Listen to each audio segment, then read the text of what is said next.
Hasil rapat ECB, kenaikan bersejarah 50 basis poin.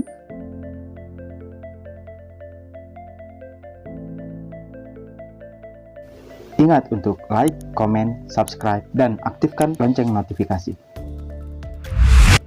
ECB menetapkan kenaikan suku bunga terbesar dalam 22 tahun, sekaligus kebijakan alat krisis. First time in 11 years, Joe, the European Central Bank raising its interest rate. The interest rate of main refinancing on marginal lending will be increased to 0.5. So it looks like they did a 50 here, Joe. That's my initial take on this. And I don't know here. He decided to raise 3 interest rates by 50 basis points and approved the transmission protection instrument, which is an instrument that is designed to make it so that there is not such huge gaps between the bond yields in different countries. Italy, for example. Bank Sentral Eropa menaikkan suku bunga utamanya sebesar 50 basis poin. Kenaikan pertama dalam 11 tahun dan terbesar sejak 2000 karena menghadapi lonjakan inflasi bahkan ketika risiko resesi meningkat. Langkah Kamis tersebut menyelaraskan ECB dengan dorongan Bank Sentral Global untuk pengetatan dan mengakhiri 8 tahun kebijakan suku bunga di bawah nolnya. ECB mengatakan dalam sebuah pernyataan bahwa normalisasi lebih lanjut dari suku bunga akan sesuai pada pertemuan mendatang. Kebijakan awal hari ini untuk keluar dari suku bunga negatif memungkinkan ECB untuk melakukan transisi ke pendekatan rapat demi rapat untuk keputusan suku bunga, kata ECB. Menahan diri dari panduan tentang ukuran kenaikan di masa depan. Dengan Italia mengalami serangan baru gejolak politik. Today, in line with our strong commitment to our price stability mandate, the Governing Council took further key steps to make sure that inflation returns to our 2% target over the medium term.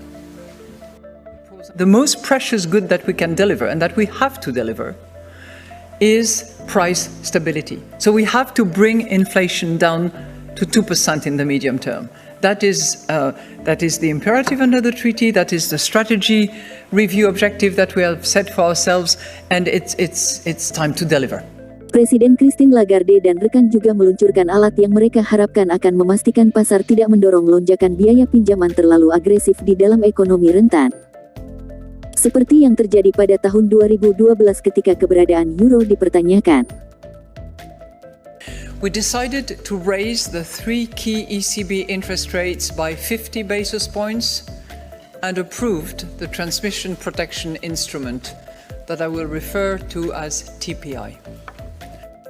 Ketika langkah-langkah itu diterapkan, dikatakan akan membentuk Transmission Protection Instrument atau TPI atau Instrumen Perlindungan Transmisi, yang dapat diaktifkan untuk melawan dinamika pasar yang tidak teratur dan tidak beralasan. Pembelian tidak dibatasi, ex ante. Kenaikan suku bunga pada hari Kamis menjadi 0% adalah 2 kali lipat dari dugaan pasar sebelumnya. ECB bergabung dengan 80 bank sentral di dunia, termasuk Federal Reserve AS. Dalam menaikkan suku bunga tahun ini untuk melawan inflasi panas setelah berbulan-bulan memprediksi bahwa tekanan inflasi hanya sementara dan akan meredah. Harga konsumen di kawasan euro sekarang naik lebih dari 4 kali lipat dari target 2%-nya. Bank Sentral Eropa menghadapi tugas yang lebih berat daripada kebanyakan bank sentral utama lainnya. Selain pengaturan kebijakan moneter untuk 19 negara, ancaman resesi lebih besar karena perang di negara tetangga Ukraina mendorong naiknya biaya makanan dan bahan bakar. Sementara dolar yang meningkat membuat euro mengancam keseimbangan. Ketika terakhir kali menaikkan suku bunga, pada 2008 dan 2011, kebijakan segera berbalik karena pertumbuhan merosot.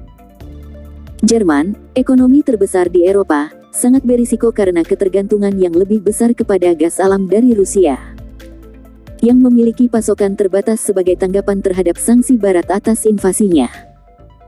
Keputusan Rusia terkait aliran melalui pipa Nord Stream yang kembali dilanjutkan pada hari Kamis setelah pemeliharaan, juga membawa angin segar ke pasar. Tetapi ketika itu terjadi, risiko politik kawasan euro muncul dengan pengunduran diri Perdana Menteri Italia Mario Draghi, pendahulu Lagarde. Memulai siklus kenaikan dengan peningkatan yang sangat besar menunjukkan ECB bertindak berdasarkan janji berulang untuk menetapkan kebijakan berdasarkan data ekonomi yang masuk. Sejak rapat moneter terakhir pada bulan Juni, inflasi terus melampaui ekspektasi. Sekarang menuju 10% dan para pejabat ECB menghadapi perjuangan untuk membawanya kembali ke target dalam jangka menengah. Bank akan menyambut baik langkah untuk keluar dari suku bunga negatif karena akan meningkatkan profitabilitas mereka. Negara yang tersisa dengan kebijakan moneter sub-zero adalah Jepang, Swiss, dan Denmark. Demikianlah pembahasan Outlook kali ini. Ingat, pasang stop loss, target yang rasional. Terima kasih. Saya Wahyu Laksono. Salam profit.